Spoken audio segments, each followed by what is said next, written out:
Alrighty.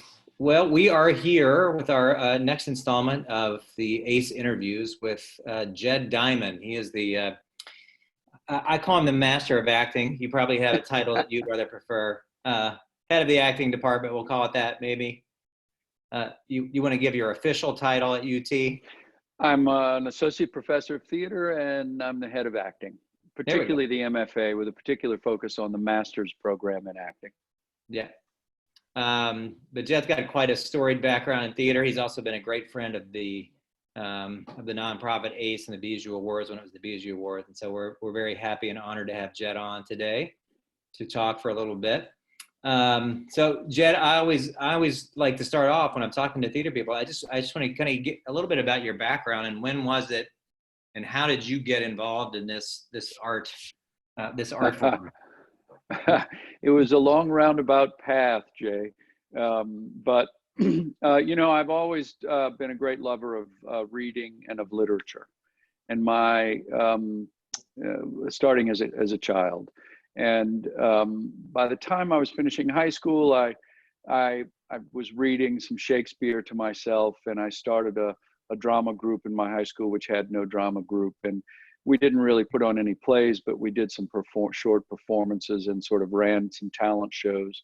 But then in college, I was a literature major, and I knew that I loved Shakespeare. And when I finished college at Reed College in Oregon, I knew I didn't want to go on in literature because it was too criticism based. It was too scholarly for me. I'm more of a physical person and a social person. And I didn't know what was next. I had never done any acting to speak of. And so I roamed for quite a while. Mm-hmm. Indeed, I'd roamed for quite a while. During college, I took leaves a couple of times and have done all sorts of jobs and hitchhiked all over the continent, actually, up into northern Canada and all over the United States. So I was back in Louisiana, my home state, and I was working with a plumbing company. I was a plumber, and I was reading Shakespeare at night.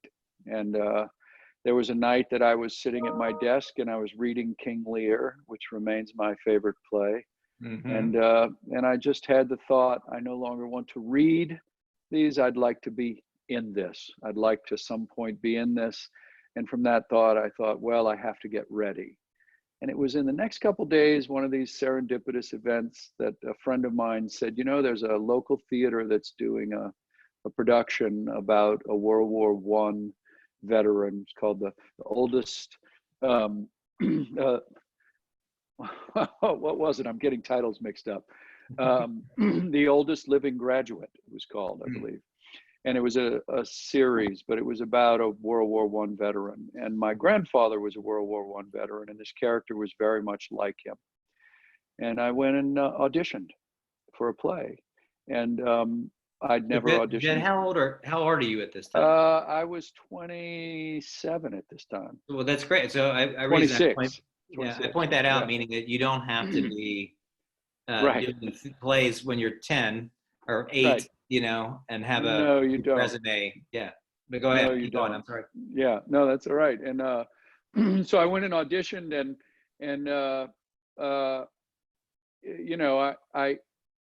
he read me for every role in the auditions with everybody in the room, and at the end he was sending people away, and I kept waiting for him to say something, and then finally he came over and said, "Well, I guess you got the lead role," which was an 80-something-year-old man, and I said, "I had no idea."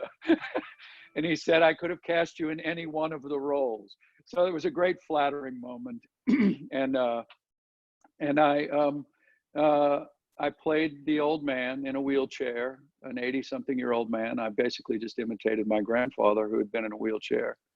And it was the biggest hit, this good community theater in a college town, Hammond, Louisiana, Southeastern University. And it was the biggest hit they'd ever had. It sold out, and it was, it got great reviews. And I just thought, oh, this is it. This is where I can be physical and social and gregarious, and work on great literature and tell stories. And so on that basis, I did another play with them.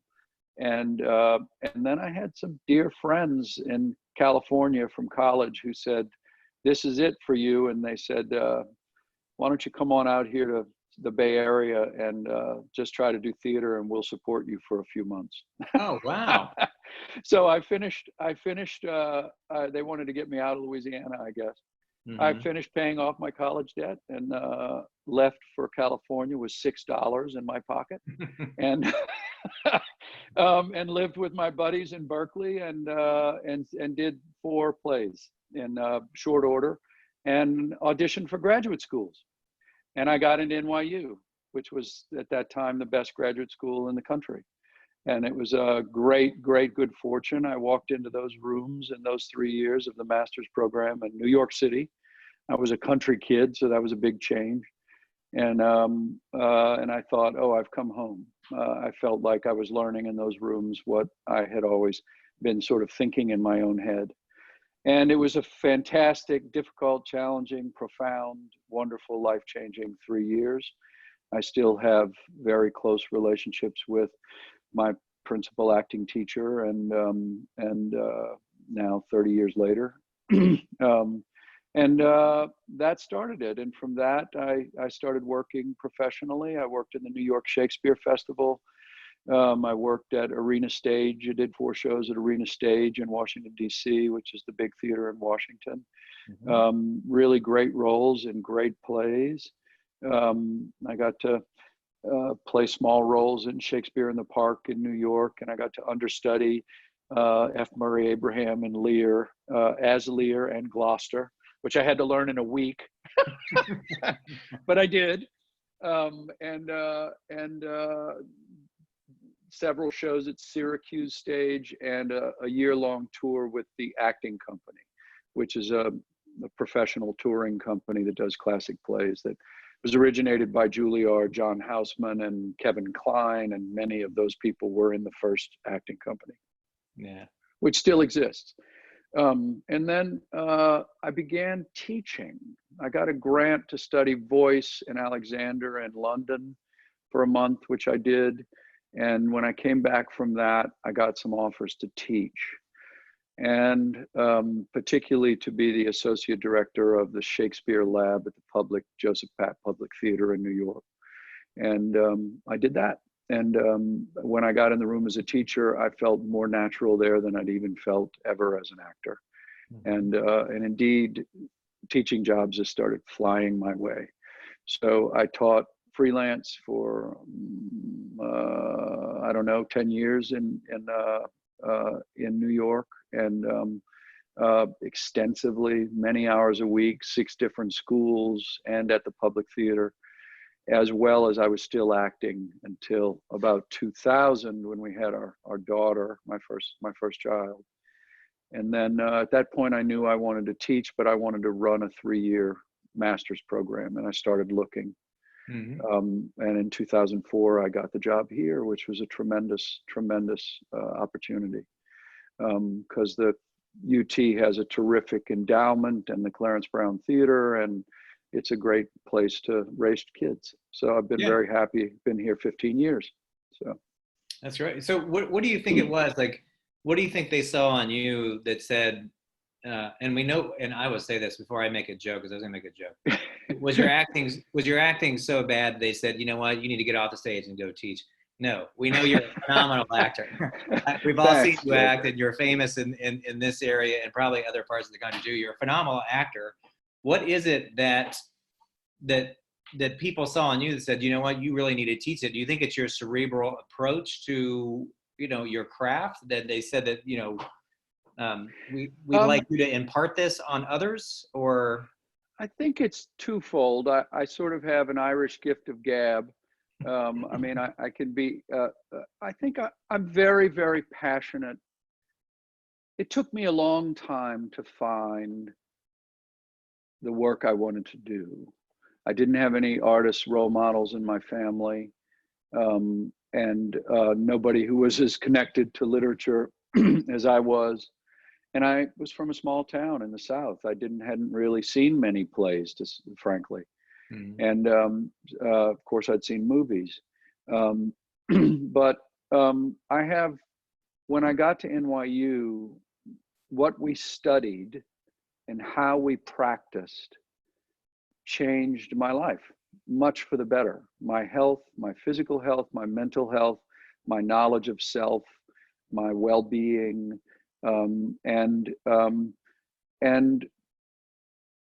I'm very passionate about literature, so my ability to talk about scripts and about the art form and what we do and why it matters is powerful, I think. And so this combination of deep passion, and I guess the other thing is when I got in a classroom, I had wonderful teachers. And Ron Van Loo, who is still one of my closest people in my life, I don't even call him a friend because he's more than a friend. He's my daughter's godfather and like family to me. He said, you know, when I'm in the classroom, I don't pretend to have the answers. I'm engaged in figuring it out. And so when I first got in the classroom as a teacher, I allowed myself to be engaged in an ongoing process of learning from watching what was in front of me. And that made it very electric. I was engaged in it with the students, a very alive, active thing. And so those things, I think together, love of stories, love of the work itself, and love of watching the way in which investing deeply in a story changed the actors, made them more fully expressed as people, made them understand the world better and more from different perspectives, and I guess most deeply created a sense of empathy for other human beings. The ability to say, as if it were me, or to stand in someone else's shoes through a character. And I find that wellspring deeply meaningful. I'm always deeply engaged in the classroom. I find the process of actors coming out is really the process of them coming more fully into themselves. And that's incredibly moving and inspirational. So that's what it is, and that happens most particularly with great literature, with great texts, with all what the best minds of history have thought about and put down. Yeah, it sounds like what you have is that you kind of developed over time and being around all these people. Just you developed a great like a package that you can deliver to your students. But what I really love is what you're saying is that. And I find this too when you work with the young people that, you know, especially when you work with really talented young people, you feel like you're learning and you have to coach these All people the that time. you're learning from, you know? Yeah. My students thank me, and I'm always like, it's entirely mutual, and I'm not being falsely modest. It's like, you know, it's this engagement with people in such a wonderful way. But, you know, Jay, there are things that are also just not explicable. I mean, the first day I taught, I just went, oh, this fits me like an old, well-used coat, you know? Yeah.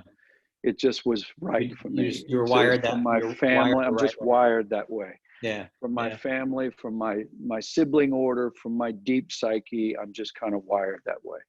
Yeah. And so it went beyond love. It was also just a kind of instinctual,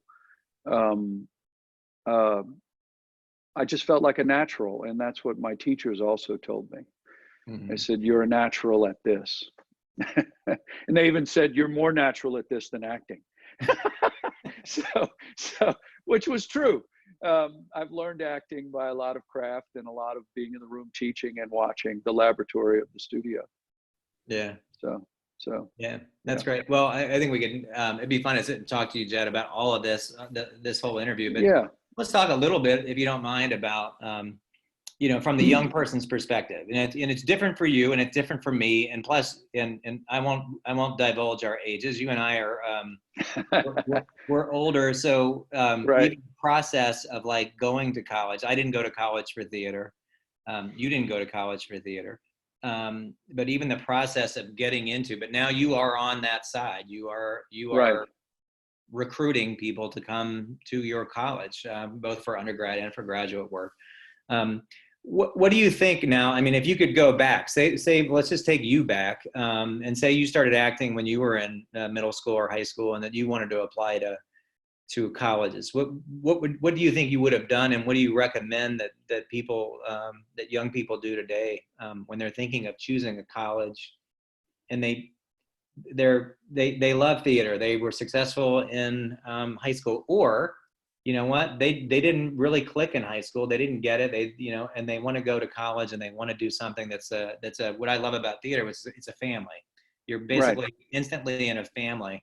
Right. It's a little more difficult to get into sports, especially on a collegiate level. Yeah. But yeah, I don't know. What are your thoughts on that? What are your thoughts on the approach? Well, the first thing to understand is that there are two basic paths available in college in theater. There's what's called a Bachelor of Fine Arts, or a BFA, and there's a Bachelor of Arts, a BA.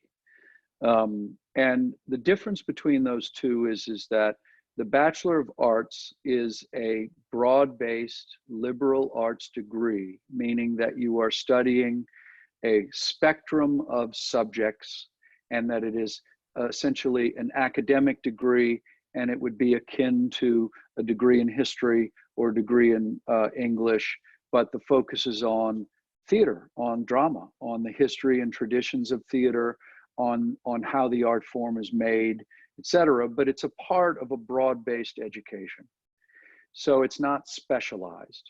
And then the BFA is very like an MFA, Master of Fine Arts, which is a specialty already right after high school. So let me take Juilliard as the supreme example. So Juilliard, if you finish high school and you are interested in performance and you're completely dedicated to it, you can join one of the 3,000 to 4,000 people a year who audition to get into Juilliard and be part of their BFA program. It's a 4-year program, which most BFA programs are. And you have to go through a long audition and interview and application process. And once you're in, you are doing the same courses that graduate students do. So you're doing all studio courses: acting, voice, speech, movement, games, circus, clown, all of these things that are to develop the actor's instrument. So you're already specializing. You're going right from high school into a specialty. And indeed, there are even performing arts high schools where people are already specializing. Okay, so Juilliard has a group of BFA students who are ages 18 to 23 or 4, and then they have a master's program, and those are people who have often been out in the world a while, and they decide they want to train, and they audition for a master's program. At UT, we have a BA program and a Master's of Fine Arts. So the one that's the BFA at Juilliard, the undergrad specialized program, that is what was I going to say about that? Like similar to what your MFA is. Well, it's similar to an MFA, and it's called a conservatory program. Yeah. So as I'm talking, I will distinguish a BA liberal arts from a BFA conservatory program. Here's what I recommend. I think it's extremely important for the great majority of people who are graduating high school, interested in theater, to go to a BA program and take care of a broad-based education.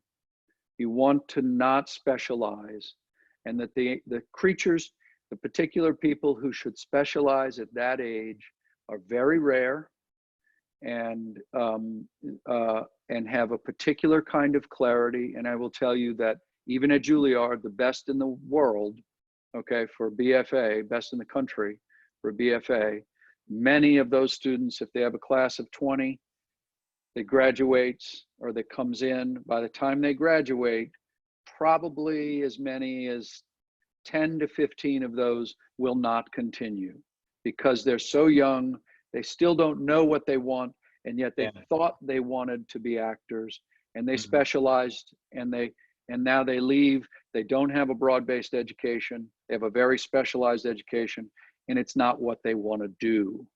They don't want to face the business and the difficulties of the work, or they just realized in training that they grew up a lot between 18 and 22 and changed. So, it's important to realize, students, that what we do is beautiful, inspiring, passionate, fun, and indeed we feel a great deal of identity and self-discovery in doing it. And we feel identity with a group, a family, like Jay said. And so it's very easy to think, and the culture idolizes actors as celebrities. And it's very, very easy to go, I want to do this. I have to do this early. And there are way too many BFA programs. People get accepted who really probably shouldn't be doing acting. I just don't think you should finish high school and start specializing in a profession, a trade school, before you've had a full education and the benefits of a broad-based education. Yeah. So that's my deep feeling about it. That's my opinion about it. It doesn't mean that there aren't some rare creatures who should do that, but most of the actors out there that you see in the profession that are famous, most of them did a college degree, and then if they did further training, Meryl Streep, Kevin Kline, William Hurt, that's sort of my generation, but recent generations, Lupita Nyong'o, many of them did a college degree and then went to a graduate school where they specialized. And so I would say get a BA. And this helps you with deciding on schools, because what you want is a school that has a strong opportunity for production experience, whether backstage or on stage. So there aren't that many colleges that in the undergrad program have a good liberal arts degree and also give you the opportunity to work backstage, to learn how a theater works, and then also to perform on stage and to take courses that are like a BFA, but those aren't all your courses. So that's probably 12, 15 schools in the country that you can look at for college. And I will say to you that UT is without question the best in this state. Belmont is very good for musical theater and singers, but in terms of, or for music, in terms of actual opportunities and exposure to professionals and facilities and funding and a good BA, UT is the strongest in the state. So don't not look at us because we're right here in your town. Yeah. Come have a look, see our shows. And those of you listening from out of town, come and take a look, come visit. Yes, yes, please. Yeah, I want to, if you don't mind, just unpack that just a little bit. Please. There's a couple of things, because I get asked this a lot from a lot of the students audition for us and that we work with. And the first thing I say, of course, is that it's all individual. You got to do with what you think is right. But I said, if I could go back, and when I was, I did not major in theater. Actually, I crashed. When I went to UT, I crashed the theater department. I never majored in theater. I majored in the classics. And I thought even about minoring in theater, but I didn't even really want to take the time to do that. But I just enjoyed doing shows and taking classes and what have you. But what I've told people, I said, if me personally, and it's my personal, if I could go back, as far as my theater life goes, I wish I had majored in English or literature and in psychology. I said, I think I would have learned a lot more about human beings and then also learned more about how to read. And I think those two, not that I didn't get a lot of that in the classics, by the way. No, but it's a particular specialty of reading. Yeah. So I say that I'm a little worried sometimes about people who go and they just want to throw themselves into a program. But I know it's worked for some people, and you have to, you have to decide what you think is best for you.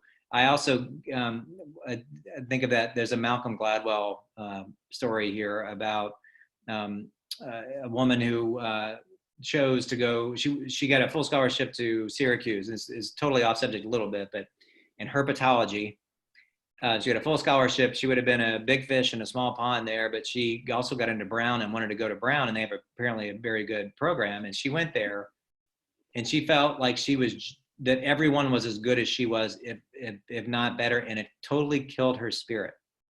In other words, when you get in there and you start mixing up with these people whose sole focus is theater, it's going to be intimidating from the fact that, and I think that's why a lot of them burn out. They get in there and they see the one or two that that are going to make it, probably going to make it, and you say, I don't have the energy and the focus that they have, and it kind of scares them off, and they give up early on a career where 3 years down the road they may be ready to go in that direction, or 5 years down the road, or what have you. So I'm with you in the get a BA, get the college experience, and get experiences for life that you can then apply to your theater career when you start doing theater as well. Can't be an artist without life experience. Correct. Yeah. That's what it's about. Yeah. The things I regret, though, I will say this on the flip side, is that, like, I never had to work backstage. I never worked a light board or a sound board. Right. I didn't do costumes, and I did them very poorly until I got on tour at the Barter Theater. And then I was having to help with costumes and stuff like that. And I didn't know how to do that. And I felt like a lot of people around me had all this experience in in college that I didn't have. But I really still think, even if I could do it all over again, I would not have majored in theater. I would have just done what I did, which was just, like I said, crash the theater department and take classes and audition. But one thing that I think we both share, Jay, that I want to emphasize to your students is, to you all, is reading. Mm-hmm. We for 400 years or so, reading was the principal thing that people did when they came home from work and in the evenings. And in the last 20 years, there's so much information and so many media that you all are working with, whether it's your phones or online things, all of the access to various media that we have, films, television, streaming, YouTube, everything, Twitter, Instagram, all of those things. And understanding there's a lot less sitting down with a large novel or a difficult play and knowing that it takes work to get through a Moby Dick or a King Lear or a Hamlet, not to mention a Coriolanus or one of the more difficult Shakespeare plays. But every time you do sit down and read, and really read deeply, it's clear from clinical and neurological research that there's tremendous stimulus to the brain, to the mind, to the imagination, and that is fundamental, even if you end up being an actor who works on commercials. Understanding how to use language, understanding texts, understanding story structure, understanding those things comes from reading, which a lot of your generation doesn't get to do as much because there's so much else you're being asked to look at. Absolutely. So it's important to prioritize that. No, I think I like the term, and I hear it, and I can't emphasize it enough, the word theater of the mind. And when you're reading, you're creating a play in your head when you're reading. Yep. You're watching it play out. You're imagining all the characters. You're imagining the scene. You're imagining the weather. You're imagining all of that. And when you sit and you receive it from a video, you're a passive receiver. You're not an active participant. Right.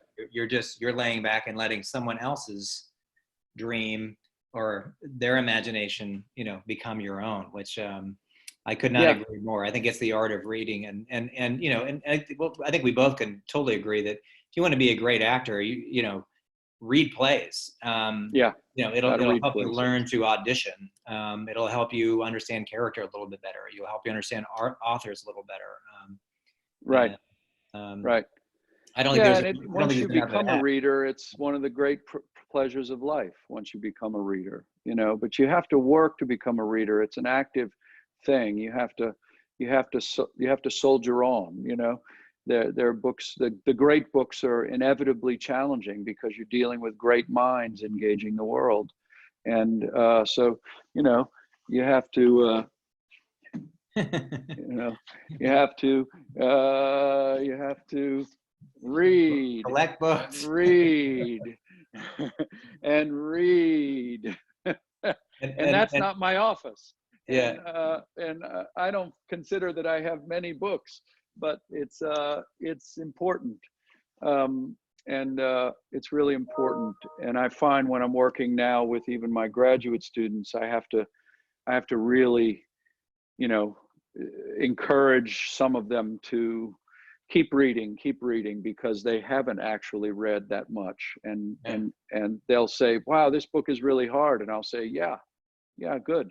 You know, you're getting to spend hours with one of the greatest minds in history, with Shakespeare or whoever it is. And that's such a privilege. Yeah. So I'll put, when we're done, I'm going to put your phone number and email on there, and they can check out books from your house and your office. Great. I have a couple of yours here, Jay. Maybe just your address, right? Not just put your address, and you just leave some books on your. I actually, seat. all my grad students have a key to my office, and they check out my scripts. So I'm happy to loan books out. I really am. So. Yeah.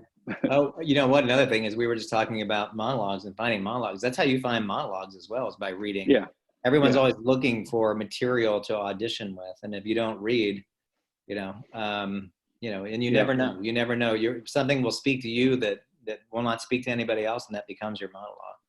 I got into NYU with a monologue from Huckleberry Finn, from Walden Pond by Henry David Thoreau, and from Dostoevsky's Brothers Karamazov. So everyone listening understands none of those are plays, by the way. None of those are plays. They're all great works of literature. Yeah, you could you can piece them together. Exactly. Oh yes, and T.S. Eliot's poem, The Wasteland. There you go. You know, so and I got into the best school in the country with those, not from a play. And probably a lot of that had to do with your unique approach to auditioning, where I think so. Yeah, I'm sure so, actually. Yeah, I know that made them sit up and go, wow, that's interesting. You know, So do you want to talk a little bit about moving on to grad school for anybody else who like the choice? And we talked to a couple people, some of the actors I've interviewed this, Jed, we've talked to them, and a couple of them have done grad school and a couple of them haven't. One of them, what he said, which I thought was very interesting, he got out of, he went to BU, he got out and he started getting offers, and he was doing a lot of Shakespeare and touring. But then when he went to shows in New York and he opened up the program, he saw that a lot of them had this graduate acting. A lot of the people that, when he wanted to get the level that he felt like he needed to get, he started seeing the people that were there already all had this, a lot of them had graduate. And then some others have said, you know what, I've been working constantly since I've been out, since undergrad, so I haven't really quite felt the need to go to grad school just yet. So I'd be curious on your opinion on that. Well, again, of course, it's very individual. Mm-hmm. I would just say this. I would say that in the until the late 60s, early 70s, there was no institutional training of actors in this country.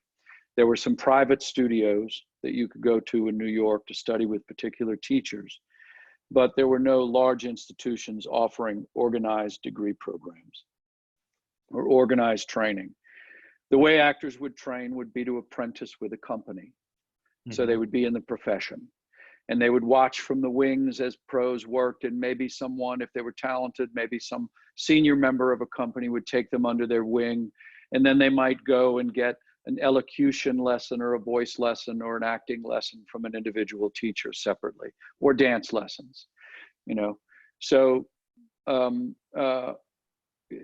in the 70s, we really started to have growth of institutional training based on English models. And slowly but surely, the opportunity to work in companies, what were called repertory companies, or on Broadway, those started to decline at the same time. So the number of opportunities to apprentice in the profession were smaller, were fewer. And so really, in a certain sense, graduate school has become probably the predominant apprentice method for people wanting to enter the profession. So most people in New York theater, and many people, you watch a movie, you watch Lincoln, and probably 60-70% of the people in that movie have an MFA. Yeah. So there are large numbers now of people with an MFA who are successful actors in the profession.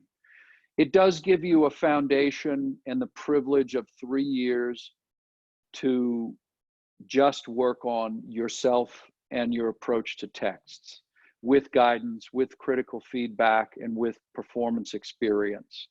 So it gives you a systematic and structured chance, the privilege of time to just work on your art and not have to have a job to pay your bills while you're trying to get a job. Mm-hmm. If you're out of undergrad and you start working all the time, take the work. Take the work. Take the work until such time as you feel you hit a limit, like this person said, Jay. If you feel you've hit a limit, or that you really need to take your work apart, to look at it, to go to a next level, to dig deeper, to find out more, to improve your voice, to improve the amount of breath support you have for difficult text, all of those things, to understand your craft more specifically, then you can go back to school. Here's the thing about grad school, guys. People tend to think, so at UT, undergrads will come to me in their senior year and say, I want to apply for grad school. And I'll say, well, why? What are your reasons? What's your thinking? And they'll say, well, I'm just not ready to enter the profession. I have more work to do. Mm. And my answer to them is, you've actually got it backwards, because the graduate school is the profession.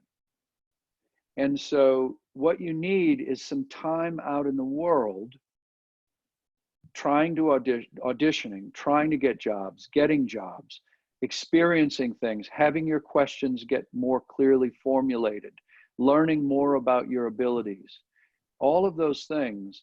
And then you will realize what a privilege it is to have that time to just focus on your work and go to graduate school. And so the median age of most graduate programs, is probably 25 or 26. And those are the people who use it most effectively. So in a given class, there are exceptions.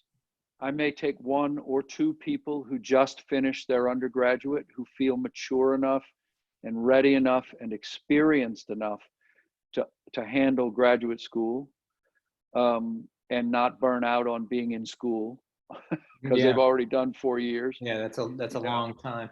Yeah, so I might take 1 out of 8 or 2, but then I'm going to take a bunch in their 20s, and I might take 1 or 2 people in their 30s. So I have diversity and range.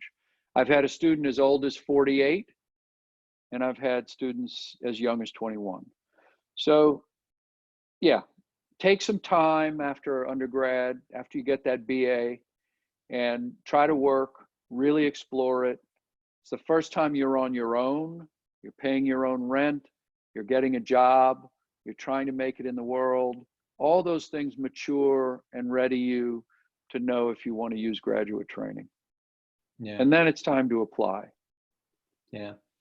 And would you say maybe as well that you don't want to just go to graduate school for the sake of going to graduate school? Maybe you're looking for a certain program or a certain group of teachers. You've got to do your research. Yeah. So, yeah. I mean, the first 3 graduate schools were Yale, Juilliard, and NYU. Those were the first ones in the country, the first big ones anyway, and they still are the big 3, we call them. And then since the 1960s, when they began institutional programs, there's been an explosion, and there are now dozens of master's programs, many of them of questionable quality or questionable breadth of depth of what they offer you. And so there's a lot of research that one should do. And not everybody has to go or needs to go to Yale or Juilliard or NYU. Our program, you may know How to Get Away with Murder, the character of Oliver. He's one of our recent graduates, Conrad Ricamora. He's done Broadway shows, The King and I. He's done How to Get Away with Murder, all 7 seasons. And he was accepted to 35 programs. And he was very smart about visiting the top 6 he was interested in, doing his homework, and he selected us because he felt it was the right fit for what he wanted, and indeed it was. So it's quite a task to know what programs and to apply. And if you get offers, you shouldn't just go because you've got an offer. You've got to know that that's what you want, and that school can offer particularly the kind of training you're interested in. Yeah. And I think we talk about as well that a lot of times, I think in a lot of professions, people fall in love with the letters that are going to be attached to their name, MFA, you know? And they think that when you graduate, you're going to get an agent and be out there. But I will tell you, even at Yale, Juilliard, and NYU, 5 years after the end of somebody graduates in that class, probably 1/3 of that group will actually be making a living as actors or working as actors.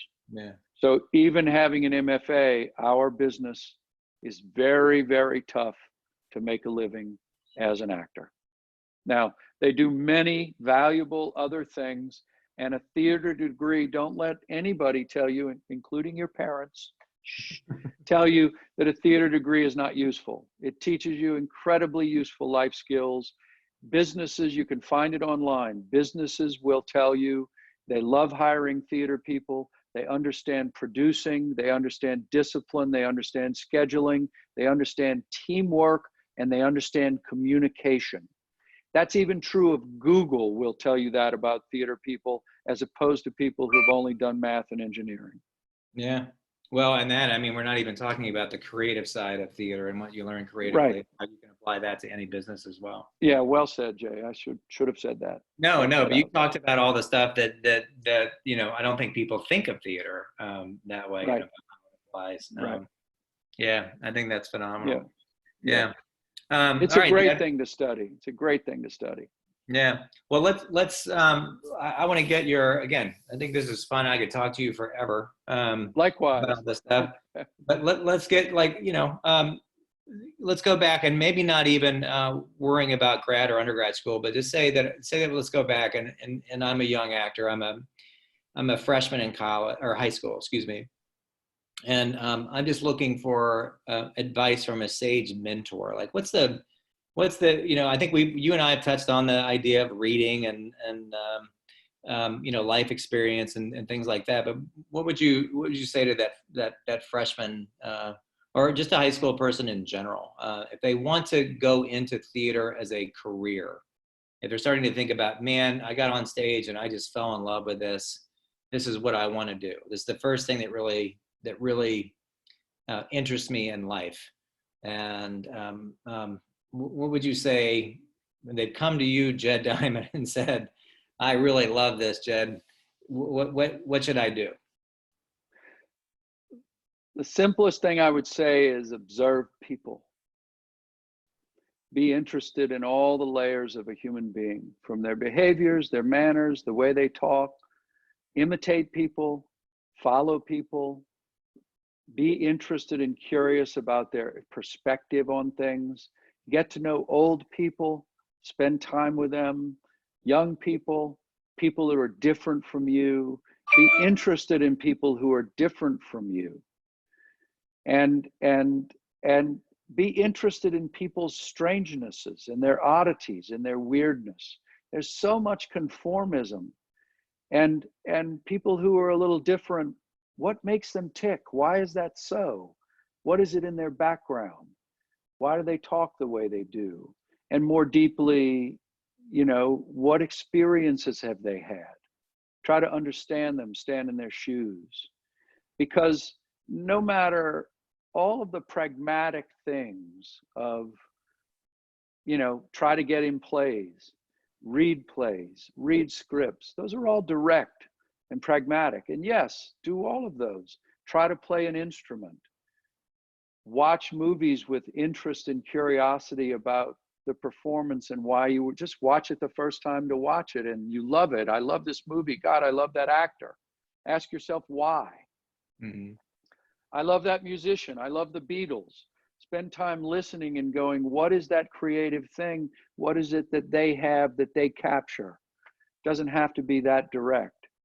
But it all comes back to being interested in human beings, really deeply interested in human beings. That's why Jay said literature and psychology. Mm-hmm. What makes us behave the way we do? I'm reading about Charles Dickens right now, and he was a great mimic, an imitator of people, because he liked to feel what it was like, not just to be funny or entertain. Of course, that was important, but he loved that. It gave him feedback, but he was interested in feeling what it was like to be that person at that stage of life in those circumstances. That's what I would say to you. Dustin Hoffman, when he was a poor, out of work actor before he got started and got The Graduate, which started him at a very young age, and even after he got The Graduate, people would say, well, how do you practice? He said, well, I just go on the street and I imitate people. Mm-hmm. He said, I'm careful, but I follow them down the street and feel how it feels to walk like them. And I watch them in restaurants and I'm just curious about them. So yeah. That's probably the thing I would say. Be interested in your friends, be interested in strangers, be interested. Well, I also say that's great stuff, Jed, what you're saying, everything you're saying. I would say too that the people in the theater and the people we meet are the most open-minded people, because we study other people, and everyone study empathy. Yeah. Everybody has a story. It's very hard to be, and I'll use this term, bigoted when you're in the theater, because yep. You understand everyone's like pursuit in life and why they do it, or you try to. You don't really completely understand it, but sometimes. But at least you try to get in, and we'll steal it from To Kill a Mockingbird, but walk around in their shoes for a little bit, and you start to understand people a lot better. And I think it opens all our minds. I think theater does, which is what's so wonderful about it. Yeah. Yeah, and it's interesting. I think a lot in high school too, when we're becoming more ourselves, we're individuating, so to speak. We tend to form groups that we're very comfortable with, and there's a lot of fear. Here's to speak from empathy and from my own experience. There's a lot of fear of how I will be received amongst others. And that translates into basically a kind of fear of others. When someone is different, there's an awkwardness, and there's a tendency to judge, and there's a tendency to put them over there, or because it actually is making us insecure about how we are received. And so I think, having the thought that a person being different from you is only very rarely an actual threat. Yeah. and allowing them to be different and enjoying that difference, being curious about it and not afraid of it, I think is a big step towards being able to observe people without judgment, without moral judgment or pushing away judgment, but with critical judgment. Oh, that's interesting. Oh, maybe this is why they do that. Or I don't like that thing they do. Why? Is that them or is that me? Those kinds of exchanges that are around learning about people. Yeah. I heard something that is really interesting. It's about the guy who teaches meditation. And he was saying that he was talking about now, especially as we're quarantined, about how important meditation was. He said, because we're hardwired for two things. One is fear, because fear is what kept us alive, when we were evolving, and the other is selfishness, and that's the same thing. Like it's this, it's the self-preservation. Correct. But he was saying really that's more of the animal in us, and if we're going to get to the human, we've got to kind of push past those things, right? So that's the thing that's going to separate us. Everyone thinks it's the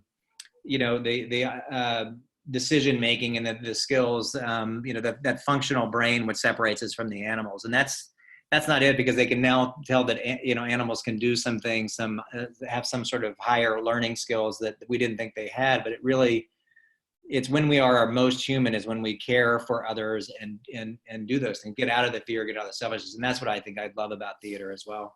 Yeah, me too. Yeah. Empathy. Yeah, that's capacity for empathy, for identity with another, to imagine being outside yourself and in them. That's a fascinating thing. Yeah. Just a side note, by the way, I don't know if you and I have ever talked about this. You mentioned William Hurt. He was the reason I got into acting. Oh, really? Yeah. And not that I went to see him in a couple of movies, and he was the first. And I think I started from a young age watching movies a little more critically. I love movies. Yeah. Like, this is a good performance. This is a good movie, what have you. When I saw William Hurt, I can't explain it. I've told people this. I don't not explain it. He was the first guy that made me believe that he wasn't acting.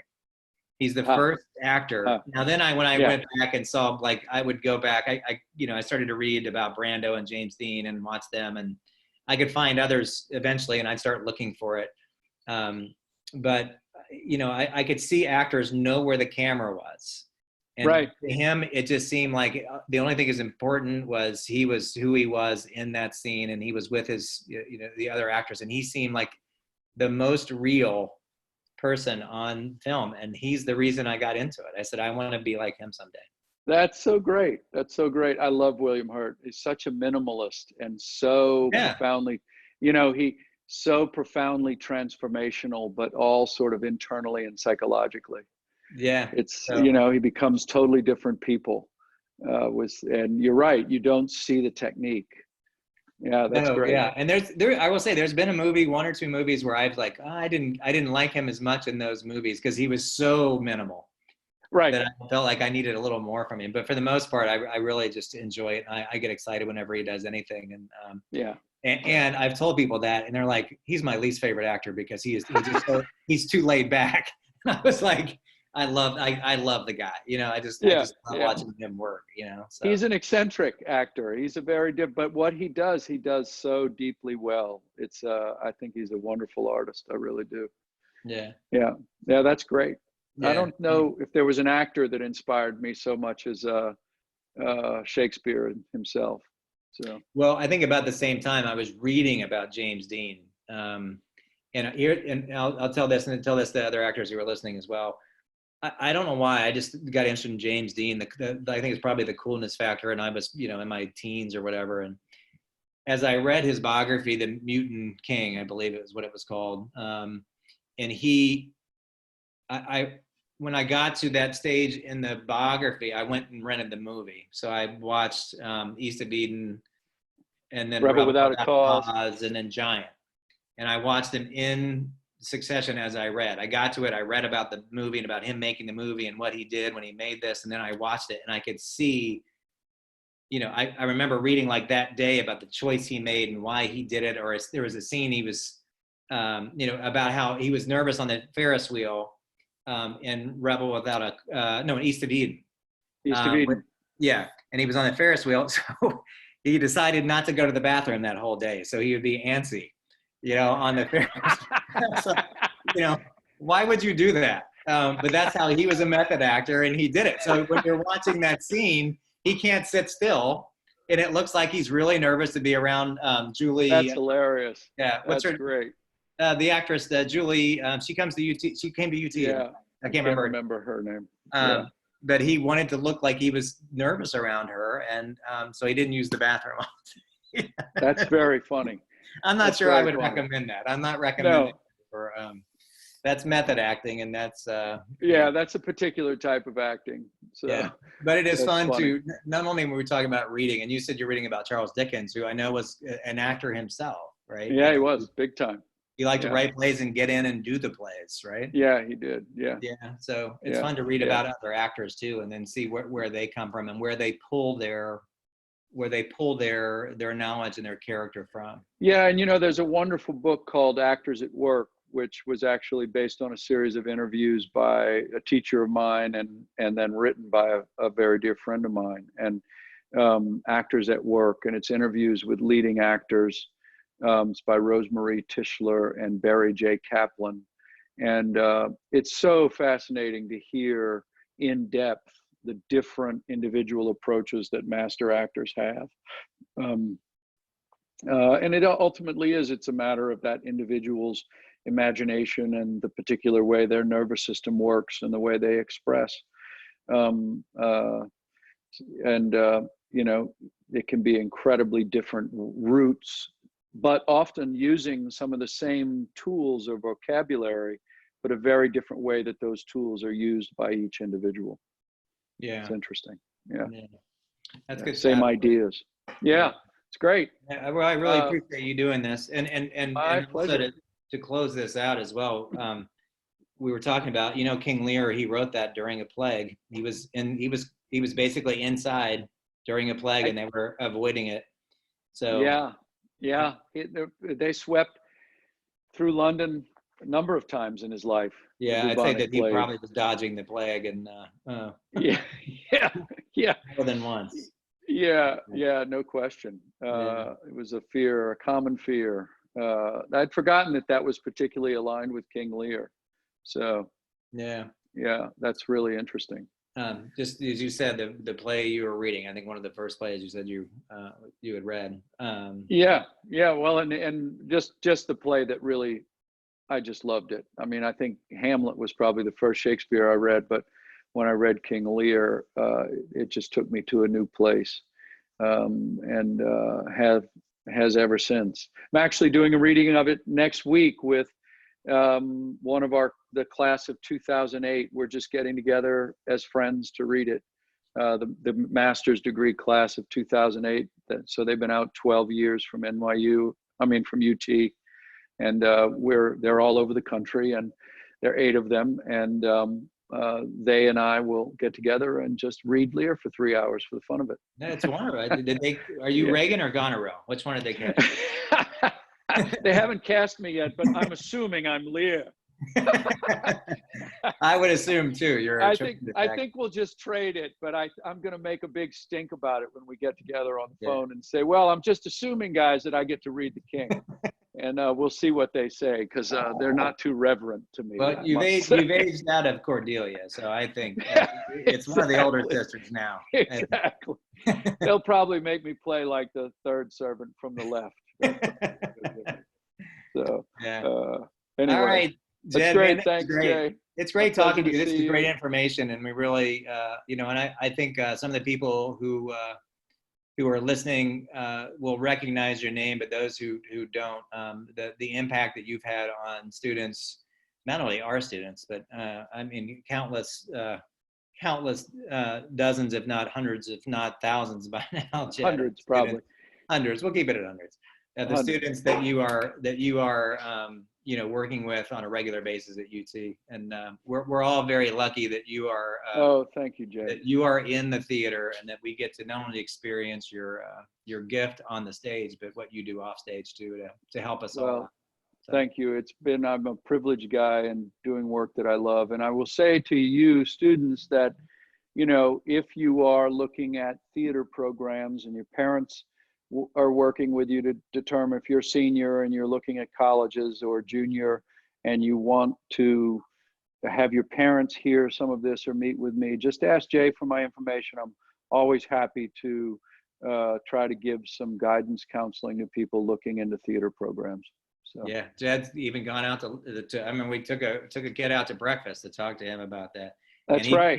He became an actor for your program and was a very good actor for your program. Yes, indeed. Very much so.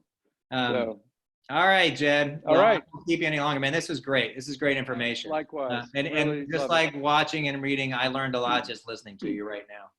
it. So Same. I really, Thank you. I really appreciate it. That's great. And I'm glad to know about Bill Hurt too. That's great. Thanks, Jay. Talk All to you right, soon. buddy. We'll Bye, talk everybody. again soon. See ya. See ya.